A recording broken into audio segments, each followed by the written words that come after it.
Well, after an active weekend with some severe weather and even a couple confirmed tornadoes near Melbourne and Fort Lauderdale on Sunday and Monday, that storm system is starting to press off to the east. Now, in its wake, we're going to see some very nice, a long stretch of very good conditions for much of the state. High pressure coming into the area, so while other parts of the country may see some heavy rain and even some heavy snow out west, Florida is going to see a very long stretch of some very nice spring days with no rainfall expected all the way through the rest of this week and into our upcoming weekend.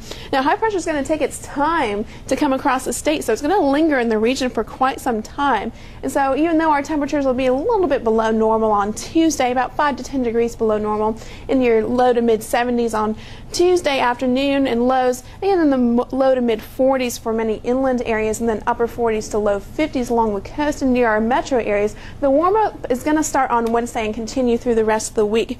Now, even though we're going to be a little bit cooler on Tuesday, some of that drier air still coming into the state is going to elevate our wildfire threat for much of the state on Tuesday and also some areas on Wednesday and Thursday as well. We got some red flag warnings in effect for all of North Florida and much of western central Florida on Tuesday, with some of those fire weather watches and red flag warnings extending into parts of eastern central Florida on Wednesday.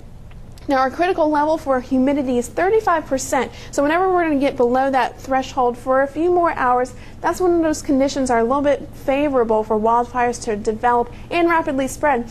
Even though we've had some heavy rainfall over the weekend, those fires can still start, so be careful if you're going to do any activities that require any burning of trash or other yard waste. So 35% is our magic number. Many inland areas could get to that point on Thursday. Now, Friday will be a little bit better as our temperatures warm up. Now, speaking of warming temperatures on Wednesday, that's really when we're going to start get warming very close to normal for this time of year, with upper 70s for inland areas and then low to mid 70s along the coast. Again, getting warmer each day, with most areas getting towards the 80-degree mark on Thursday, with mid to upper 70s along the coast. Now, Friday will be our hottest day. Some areas could get close to the 85-degree mark, so mid-80s for your Friday, and that'll continue all the way through your Easter weekend, with, again, highs generally in the upper 70s to low 80s, continuing all the way through Sunday and Monday.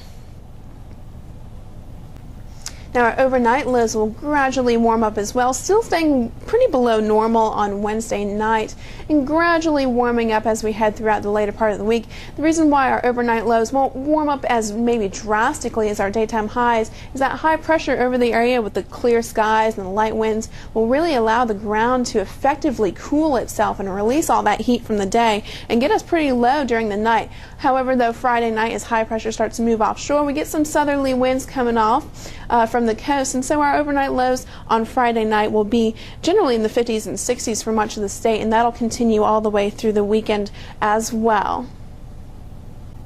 Now, our next weather system will try to move towards the region this weekend. However, high pressure is going to put up a good fight and block that system to the north. So while we could get a few showers across northwest Florida Saturday night into Sunday afternoon, it looks like high pressure is going to shove that low pressure system northward. And so by the time that cold front reaches the area, it's going to be pretty weak. So we could still see a shower or two, maybe a thunderstorm, mainly across northwest Florida on Sunday. But nothing too significant, not really expecting severe weather, heavy rainfall with this event, but maybe a good sprinkle or two as we head throughout Sunday afternoon.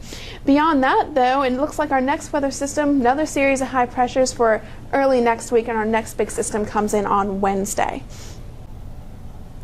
So enjoy the week ahead. Of course, remember to use caution with anything flammable this week. And as always, for more information on severe weather, including wildfires and how to keep your family safe, you can go to our website, floridadisaster.org.